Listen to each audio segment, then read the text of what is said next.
Hi, this is Cam Napier. I'm the editor of Honolulu Magazine. In our June issue, we've got an article called Honolulu's Best Buildings. And we thought this would be a great way to spark discussion around town about good architecture and quality buildings for a better city by taking a look at what the best buildings are that are in existence right now. So what we did was we assembled a panel of 13 architects around town, some legendary folks in a variety of specialties, and surveyed them and got great quotes from them about why these buildings are important to the city. You can find all of that in the print edition. For this video, we're going to take a closer look at 2 of the 9 buildings on the best buildings list. The first is a private home. It's the Little Strand House from 1952. It was designed by Vladimir Ossipoff. It looks very modest when you first approach it. From the Mauka side of the house, when you approach from the driveway, you just see a low building. It looks almost more like a cabin. And it's when you go in through the front door and into the public space of the living room that it really just opens up like a big tent. You can see half of Oahu from this house. So almost anything on the site would be great. But of course, Ossipoff did even better than that. It's an ingenious home. Ossipoff just did a fantastic job of working with the climate on Tantalus.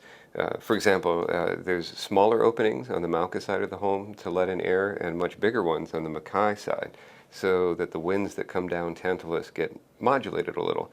Now, this was a home for a well-to-do couple, but I think modern people would be a little surprised at how modest it is in some ways. It's elegant, but it also feels very casual, very laid back in a Hawaii sort of way. And Ossipoff was involved in this home to an amazing level of detail. Everything from how each room is designed to take advantage of the views.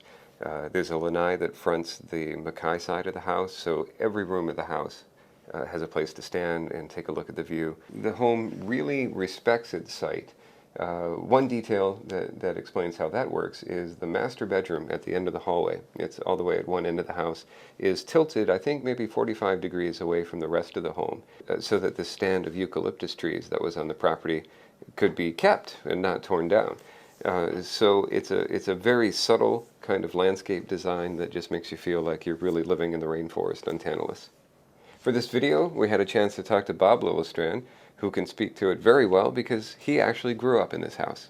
As a child, though, it was sort of a pain, because children don't like to live in museums, really. I mean, we appreciated it, we had a lot of fun in it, we did know, at our level of understanding, we did know it was special. But on the other hand, I would say to my mother, I don't like living in a museum. Soon after it was first published, we organized tours. We did a lot of tours, and there were people traipsing through the house. Photographers were coming. So I knew it was special, but obviously I was a young child. I didn't really understand why. Now I recognize the architectural value of it. And I recognize that it's very, very unusual. And it's also unusual because a lot of Ossipoff's architecture has been changed. And this one remains exactly as it was. It's representative of a time in history in Hawaii, which in many ways is gone. As I've gotten older, and as my understanding of art and architecture and history has matured, I appreciate this house more and more and more. There are 9 buildings on the best buildings list, and they're not ranked. There's one best building in each type of building. So there's a high-rise, there's a home, there's civic buildings. And for this video, we wanted to focus on the commercial low-rise pick, which is the Alexander Baldwin building, 1929, designed by C.W. Dickey and Hartwood. One of the things we focus on in the article briefly is the impact this building has had on the design legacy of architecture in Honolulu. Designed in the 20s, that period had a huge influence on the 1990s and the turn of this century, as architects re-examined a Hawaiian sense of place in the way Hawaii buildings should look.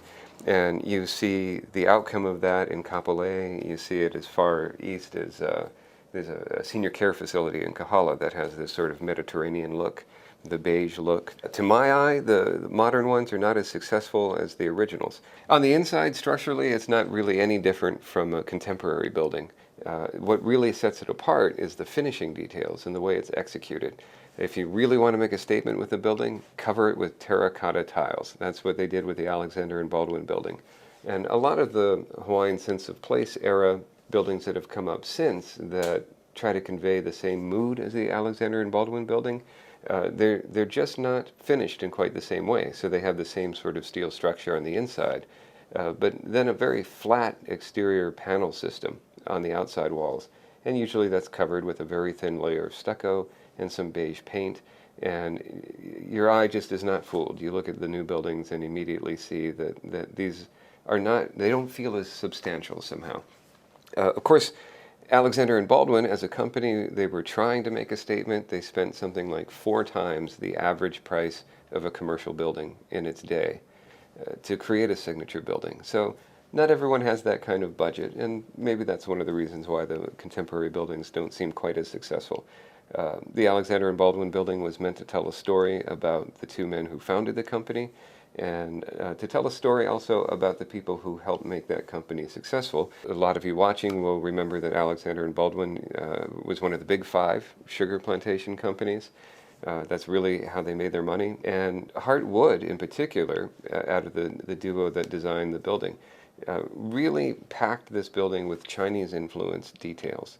And that was to pay respect to all the Chinese labor that had gone into the sugar plantation to make Alexander and Baldwin a successful business.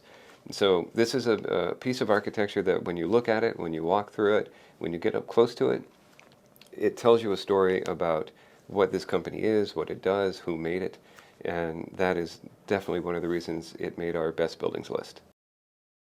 You can see all 9 of the best buildings in our June issue. It's on newsstands now. You can also subscribe through honolulumagazine.com or download our digital edition. It's a free app, and then you can purchase the issue through iTunes.